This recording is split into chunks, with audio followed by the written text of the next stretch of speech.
Hamish here from mortgagesonline.co.nz. Central City apartments, is it worth getting into them? Tiny ones for investments, maybe. Look, we were lucky enough to have Niqui Keen share some of her thoughts. She's a property manager out in the Central City. She actually shared her own personal examples of some of her own projects. So yeah, let's kind of get into that and have a listen on, basically she starts off with why Central City apartments, tiny ones, why she got into them. So part of my thinking for why would you want to invest in apartments versus a standalone property is, at the time the prices were quite affordable compared to a standalone house. There's a lower cost of renovations. There's only so much you can do inside 30 square metres on one floor of a building that's got 18 floors. You certainly can't go up with an extension or out for double the size of the living space. Maintenance costs can be shared. They can be large, but they're also shared with the other owners in the building, so you're not solely responsible for taking on a major piece of work.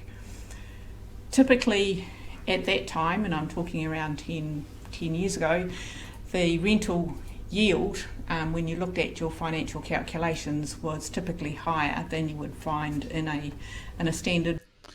Just to add to this, the other point that I would add here is that it is rental yields are still not bad for the tiny ones. Obviously, after do-up is where you need to really look at. And as Niqui mentions here, and we'll get into some examples, not very huge costs to do up.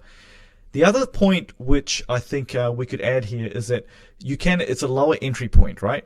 For limited budgets, if you're looking at an investment and the deposit requirement is high, you can actually get into an apartment where a house might be a bit out of reach. Rental property, so I was always looking for something that was cash flow positive from the outset, that needed to pay for itself and then pay me as well.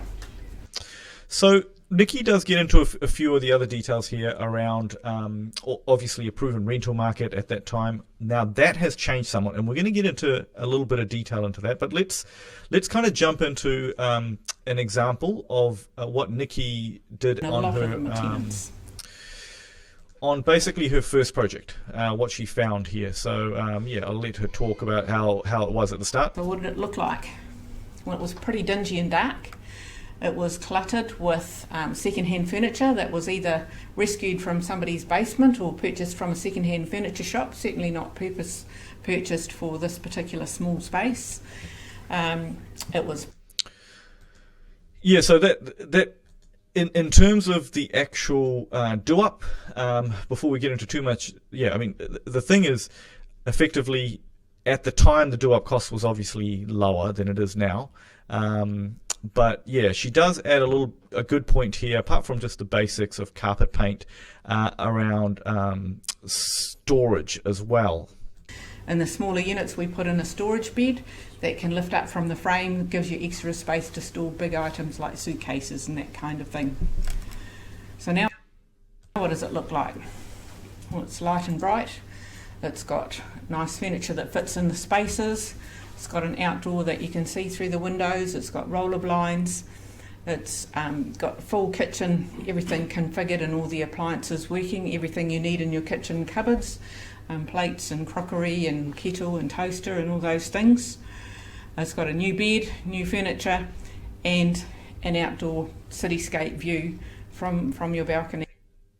So, I mean, that's a pretty good example. Now we're actually going to get into what the rents looked like after that, before and after. And, yeah, it is pretty interesting in that, you know, Niqui actually gives us a little history here of the actual history of, well, rents obviously for the Central City has been limited somewhat. So, yeah, let her talk about what's kind of expected. But on this example here, you can actually see that it actually ramped up from $390 all the way up to around $440, you know, at 2020, and then it's kind of dropped off with the challenges that the Central City has.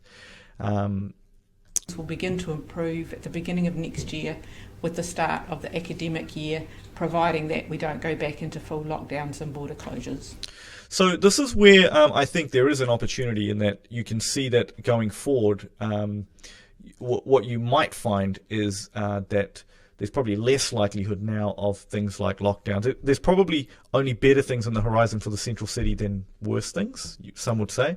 So if you can kind of see the example Niqui gave on that previous slide there, if you're buying at kind of today's hold on, let me just find that again. If you're buying it at kind of today's rent, there is quite a big scope there if things do get better in terms of the value gain and obviously the yield. Niqui gets into another example here of another project she has done. So let's get into that. Garage cabinet from Bunnings that's tucked into halfway into the lounge because there's nowhere to store things in the kitchen that's been added at that side. And there's some outdoor furniture. It did have a decent balcony and it did have decent views on it. So what do we do for this one? Well, we renovated it. We took out the old kitchen and we put in a new one and we reconfigured it. We put in new appliances, revamped the bathroom and the bathroom cabinetry. We put new wardrobes in the bedrooms with proper fitted wardrobe spaces.